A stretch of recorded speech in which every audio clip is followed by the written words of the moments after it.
Hey guys, welcome back to the channel. मैं हूं आपका दोस्त और होस्ट प्रिंस, और आज के इस वीडियो में हम स्टार्ट कर रहे हैं क्लाइंट साइड स्क्रिप्टिंग के सबसे पहले चैप्टर को।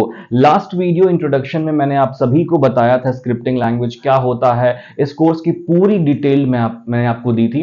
मैंने आपको यह भी बताया था कि हमारे ऐप पे इस सब्जेक्ट से रिलेटेड आपको सारे रिसोर्सेज मिलेंगे। आपने बहुत सारे इंक्वायरीज भेजी अपनी, मैं फिर से डिस्क्रिप्शन में लिंक डाल रहा हूं अपने ऐप का। आपको सिंपली ऐप पे जाना है, फ्री मटेरियल्स पे जाना है, वहां पे आपको इस सब्जेक्ट के नोट्स, असाइनमेंट, क्वेश्चन बैंक मिलेंगे। बट आपको सबसे पहले ये लेक्चर्स को देखना है ताकि आपको पूरे कॉन्सेप्ट समझ में आ जाए। इस कंप्लीट प्लेलिस्ट में मैं आपको थ्योरी प्लस प्रैक्टिकल सारी चीजें बताने वाला हूं। मतलब हर एक प्रोग्राम को हम लोग एग्जीक्यूट करा के देखेंगे, हर एक थ्योरी को हम लोग समझेंगे कि क्या क्या चीजें हमें यहां पे पढ़नी है। चैप्टर 1 हम स्टार्ट करेंगे, basics of Java script. Chapter 1 को स्टार्ट करने से पहले एक छोटी सी इंफॉर्मेशन मैं आपको देना चाहता हूं कि अगर आप और सारे सब्जेक्ट्स के लाइव लेक्चर चाहते हैं और अच्छा स्कोर करना चाहते हैं, आप सभी लोग हमारे कोर्स को ज्वाइन कर सकते हैं। आप सबको पता है कि एमएसबीटी में इस बार की हाईएस्ट रिजल्ट हमारे ऑनलाइन कोर्स से आई है 98%। सो अगर आप ऑल सब्जेक्ट्स में अच्छा स्कोर करना चाहते हैं तो मैं लाइव लेक्चर्स लेता हूं आपके हर एक सब्जेक्ट की, जहां पे ऑलरेडी हमारा थर्ड चैप्टर कंप्लीट हो चुका है, बट हमने न्यू स्टूडेंट्स के लिए एक नया रिवीजन सेशन स्टार्ट किया था। तो आप आज से ज्वाइन कर सकते हैं। डिस्क्रिप्शन में एक लिंक है वीडियो की, आप जाके देखें, कोर्स के बारे में सारी चीजें समझें।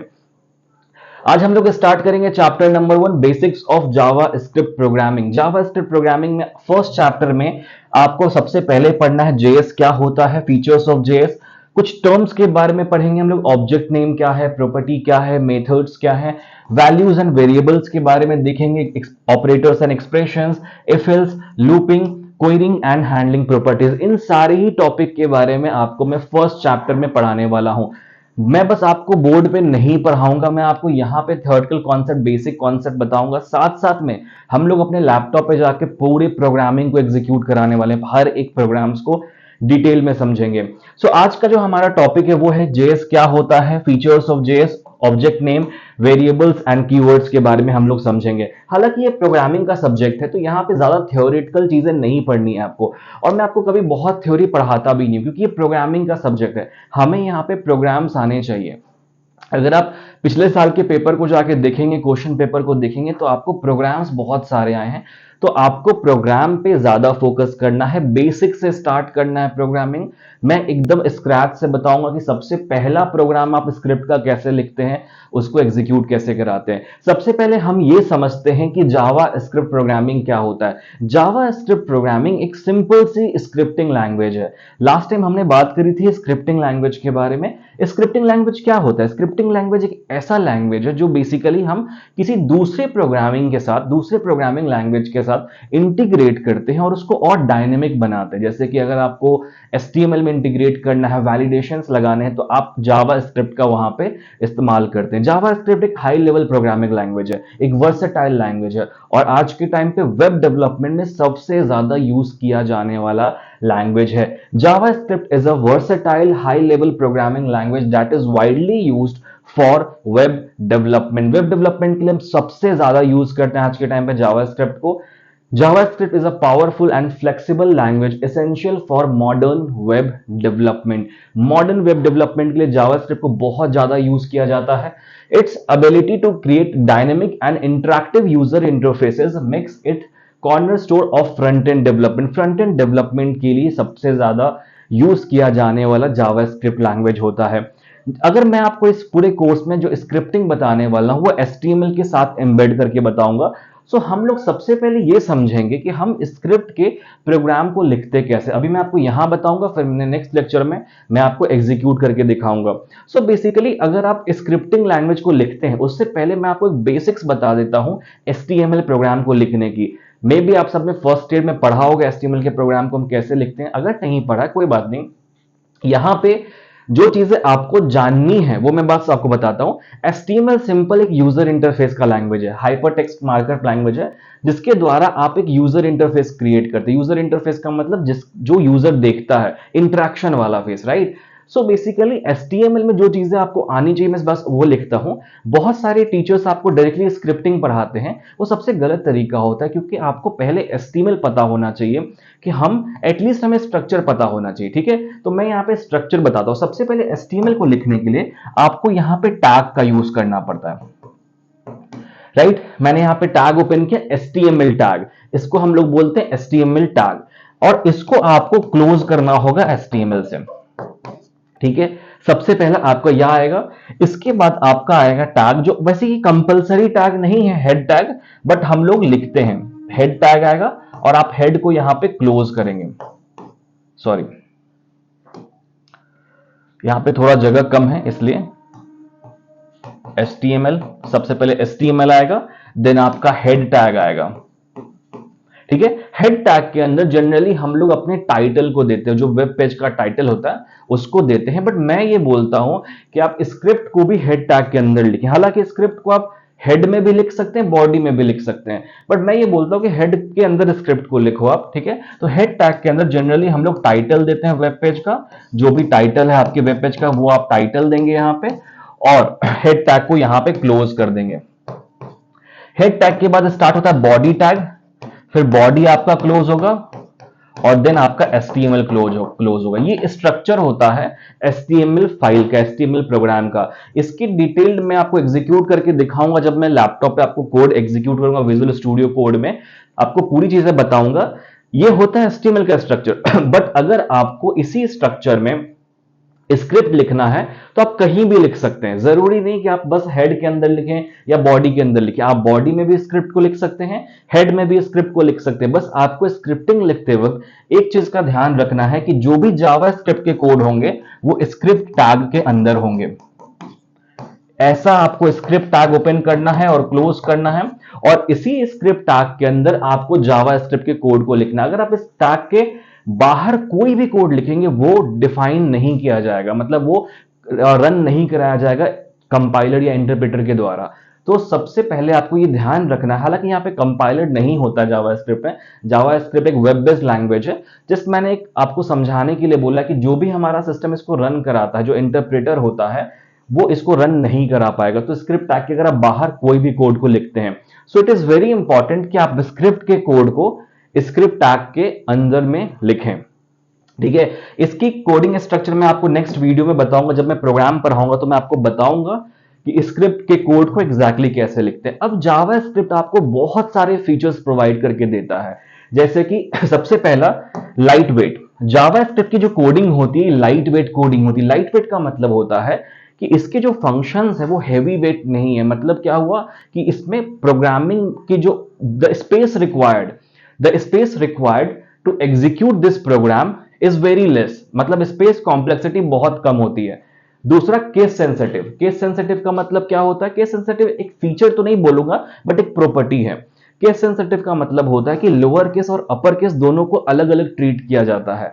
कंट्रोल स्टेटमेंट, आप यहां पे इफ एल्स स्टेटमेंट को यूज करते हैं। इनबिल्ट फंक्शंस, जावा स्क्रिप्ट आपको बहुत सारे इनबिल्ट फंक्शंस प्रोवाइड करता है।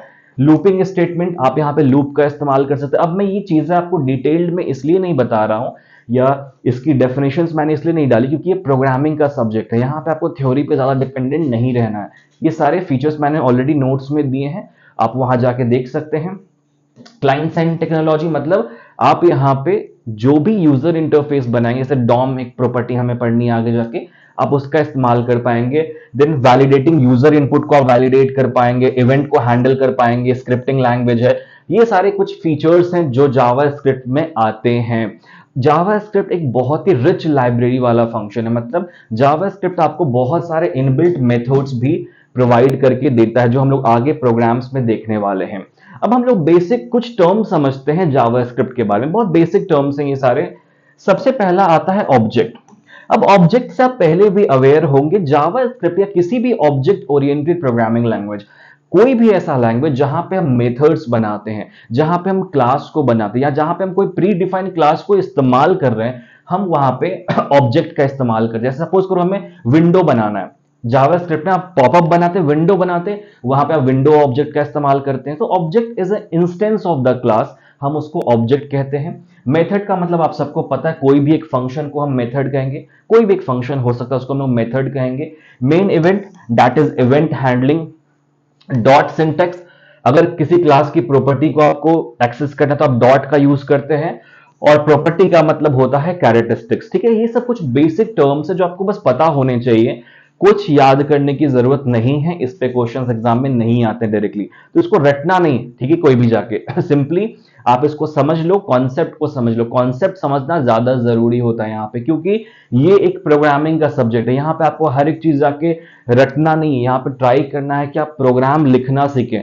सबसे पहले मैं आपको बताऊंगा नेक्स्ट लेक्चर में कि स्क्रिप्टिंग के प्रोग्राम को कैसे लिखते हैं, एचटीएमएल के स्ट्रक्चर को कैसे बनाते हैं, वो ज्यादा जरूरी है, इंस्टेड ऑफ कि आप इन सब चीजों को रट रहे हैं। ये सब चीजें आपको रटनी नहीं है, ठीक है। जो चीजें आपको याद करनी होंगी मैं आगे जाके आपको बताऊंगा कि क्या क्या चीजें आपको याद करनी है, राइट। ओके, इसके बाद हमारे पास हर एक प्रोग्रामिंग के ऐसा एक बहुत इंपॉर्टेंट टर्म आता है, वेरिएबल। और वेरिएबल को समझने से पहले आपको यह समझना है कि दुनिया की हर एक प्रोग्राम, चाहे आप किसी भी प्रोग्राम के बारे में बात करें, हर एक प्रोग्राम में डेटा होता है हमारे पास, राइट। चाहे आप दो नंबर को ही क्यों ना ऐड करें, आप ऐसे 1+2=3 क्यों ना एक प्रोग्राम में करें, ये 1, 2 और 3 क्या है, डेटा है, राइट। इसको कहीं ना कहीं हमें स्टोर करना पड़ता है। डेटा का एक नेचर है कि आप कोई भी डेटा अगर यूज करें, पहले आपको उस डेटा को मेमोरी में स्टोर करना पड़ेगा। जैसे कि फॉर एग्जांपल, छोटा सा एग्जांपल मैं आपको देता हूं कि अगर आपको कहीं किसी ट्रिप पे जाना है, मान लेते हैं कि आप गोवा जाने वाले हैं, ठीक है। अगर आपको गोवा जाना है, सबसे पहली चीज आप क्या करते हैं, आप एकोमोडेशन देखते हैं, मतलब आप होटल्स को बुक करते हैं। अगर आप गोवा पहुंचेंगे तो आपको कहीं तो रहने की जगह चाहिए ना। सेम वैसे ही वेरिएबल्स होता है कि अगर आप कोई डेटा ले रहे, फॉर एग्जांपल मैंने अपना नाम लिया, डेटा प्रिंस की इनपुट ली मैंने, इस प्रिंस को स्टोर करने के लिए, क्योंकि कैरेक्टर आपको पता है कि एक स्पेसिफिक बाइट लेगा मेमोरी का, चाहे वो इंटीजर हो या डबल हो, कोई भी, जैसे इंटीजर 4 बाइट लेगा या डबल 4 बाइट लेगा या 8 बाइट लेगा या कोई भी कितना भी बाइट लेगा, इसको एक मेमोरी स्पेस चाहिए स्टोर करने के लिए। अब ये मेमोरी स्पेस कहां मिलेगी इसको, जाहिर सी बात है कि मेमोरी का मतलब हार्डवेयर डिवाइस। अब हम वेबसाइट के टर्म में बात करें तो वेबसाइट में हम क्लाउड मेमोरी को यूज करते हैं या होस्टिंग को यूज करते हैं, बट वो सारी भी मेमोरी ही होती है। तो इस डेटा को स्टोर करने के लिए हमें एक मेमोरी चाहिए होती है। अब हम मेमोरी कैसे बनाते हैं, हमें इस डेटा के लिए एक लोकेशन तैयार करना पड़ता है अपने डेटाबेस में। ऐसा आपके पास लोकेशन बनता है। आप सब ऑपरेटिंग सिस्टम में पढ़ते होंगे memory allocation, contiguous memory allocation, non contiguous memory allocation. तो इसके लिए हमने एक लोकेशन तैयार किया। सपोज करो एक लोकेशन का नाम रखा ए बी सी, तो हमने ए लोकेशन प्रिंस को दे दिया। अब ये ए लोकेशन क्या है एग्जैक्टली, यही ए लोकेशन तो हमारा वेरिएबल होता है। So variable is nothing but a memory location. बहुत सारे लोग कंफ्यूज होते हैं वेरिएबल में बट जो हमारा वेरिएबल होता है उसको बहुत कॉम्प्लिकेटेड नहीं होता। Variable is just a memory location जहां पे हम अपने डेटा को स्टोर करते हैं। अब जनरली जो दूसरे प्रोग्रामिंग लैंग्वेजेस होते हैं, वहां पे जब आप वेरिएबल को बनाते हैं तो आपको वहां पे उनका डेटा टाइप मेंशन करना होता है, आपको बताना पड़ता है कि किस टाइप का वेरिएबल है ये। बट अगर आप जावास्क्रिप्ट की बात करें, जावास्क्रिप्ट में आपको डेटा टाइप मेंशन करने की जरूरत नहीं होती है। आप सिंपली यहां पे वेरिएबल को डिक्लेयर करते हैं। यहां पे आप तीन तरीके से वेरिएबल को डिक्लेयर करते हैं। सबसे पहला var कीवर्ड, var कीवर्ड से वेरिएबल को डिक्लेयर करते हैं, let कीवर्ड से वेरिएबल को डिक्लेयर करते हैं और const कीवर्ड से वेरिएबल को डिक्लेयर करते हैं। अब जो var कीवर्ड होता है वो फंक्शन स्कोप्ड होता है। सबसे ज्यादा प्रोग्रामिंग में मैं var को यूज करूंगा। var एक फंक्शन स्कोप्ड है, मतलब क्या हुआ कि जो वेरिएबल है वो फंक्शन के अंदर ही आप बस एक्सेस कर सकते हैं। मतलब फंक्शन, जिस फंक्शन में आपने उस वेरिएबल को डिक्लेयर किया है, केवल आप उस वेरिएबल को उसी फंक्शन में एक्सेस कर पाएंगे। That is called var function, var variable, sorry var variables, ठीक है। और अगर हमने इसको ग्लोबली डिक्लेयर किया तब जाके आप इसको कहीं भी यूज कर सकते हैं, ठीक है। इसके बाद आता है यूजिंग let कीवर्ड से वेरिएबल को डिक्लेयर कर सकते हैं।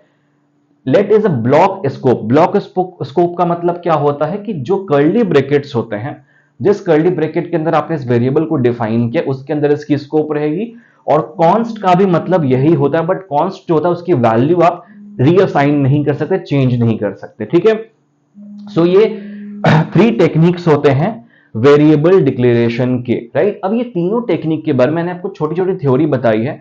नेक्स्ट लेक्चर में मैं आपको उसकी कंप्लीट प्रोग्रामिंग इंप्लीमेंटेशन बताने वाला हूं कि स्क्रिप्ट के प्रोग्राम को लिखते कैसे हैं, वेरिएबल कैसे डिक्लेयर करते हैं, उसको इनपुट और आउटपुट का प्रिंटिंग स्टेटमेंट भी आपको आगे जाके मैं बताऊंगा। ठीक है, वेरिएबल्स के बाद एक बहुत सिंपल कॉन्सेप्ट आता है कीवर्ड का। कीवर्ड के को मैं ज्यादा एक्सप्लेन नहीं करना चाहता हूं क्योंकि कीवर्ड आप सबको पहले से भी पता है कीवर्ड क्या होते हैं। कीवर्ड का मतलब सिंपली होता है pre defined words, right. Pre defined word का मतलब क्या हुआ, वैसे वर्ड्स जो ऑलरेडी सिस्टम को पता है, जैसे इफ है, एल्स है, स्विच है, फॉर है, व्हाइल है, ये सब जो हमने सी लैंग्वेज में पढ़ा, सी प्लस प्लस में पढ़ा, वही सेम चीज। सो कीवर्ड्स क्या होते हैं, प्री डिफाइंड वर्ड्स होते हैं जिनका मतलब सिस्टम को पहले से पता है और उसके ऊपर आप बहुत सारे ऑपरेशंस को परफॉर्म करते हैं।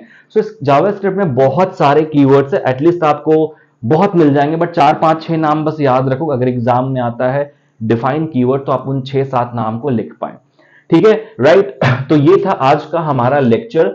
बहुत बेसिक कॉन्सेप्ट से हम लोग आगे बढ़ रहे हैं, बट ये जरूरी नहीं कि आगे भी बेसिक कॉन्सेप्ट ही होंगे। मैं आपको हर एक टॉपिक सिलेबस वाइज पढ़ाने वाला हूं, बहुत ही डिटेल में, हर एक प्रोग्राम के साथ। जो हमारा नेक्स्ट लेक्चर आने वाला उसको जरूर देखना, क्योंकि वहां पे मैं आपको कंप्लीट प्रोग्राम एग्जीक्यूट करके बताऊंगा, स्क्रिप्ट को हम कैसे बनाते हैं, एचटीएमएल को में स्क्रिप्ट को कैसे एम्बेड करते हैं, वेरिएबल्स कैसे डिक्लेयर करते हैं, वेरिएबल को प्रिंट कैसे करते हैं, ये सारे कॉन्सेप्ट हम लोग आगे जाके बात करेंगे। उसके बाद नेक्स्ट वीडियो जो आएंगे उसमें हम लोग अलग अलग टॉपिक्स को देखने वाले हैं। बहुत सारी इंटरेस्टिंग वीडियोस आने वाले हैं क्लाइंट साइड स्क्रिप्टिंग के लिए, और इस पूरे नोट्स को मैं शेयर करने वाला हूं हमारे ऐप पे। साथ साथ में ये पीपीटी भी शेयर करूंगा, जो शॉर्ट फॉर्मेट्स हैं वो भी शेयर करूंगा, ताकि आपको सारी चीजें मिल जाए। तो हमारे ऐप को इंस्टॉल जरूर करना। और एक बार वापस बता रहा हूं कि अगर आपको कंप्लीट सेमेस्टर में अच्छा स्कोर करना है तो आप हमारे कोर्स को ज्वाइन कर सकते हैं, ऑलरेडी स्टार्टेड है। कोई भी एक्स्ट्रा डाउट है कोर्स के बारे में, आप मुझे डायरेक्टली कॉल कर सकती हैं या मैसेज कर सकते हैं, डिस्क्रिप्शन में मेरा नंबर मैंने दिया हुआ है। ओके, आज के इस वीडियो के लिए इतना ही। प्लीज अपने दोस्तों के साथ इस वीडियो को शेयर जरूर करें और अपने फीडबैक मुझे कमेंट में जरूर बताएं। Thank you so much for watching this video. Have a good day.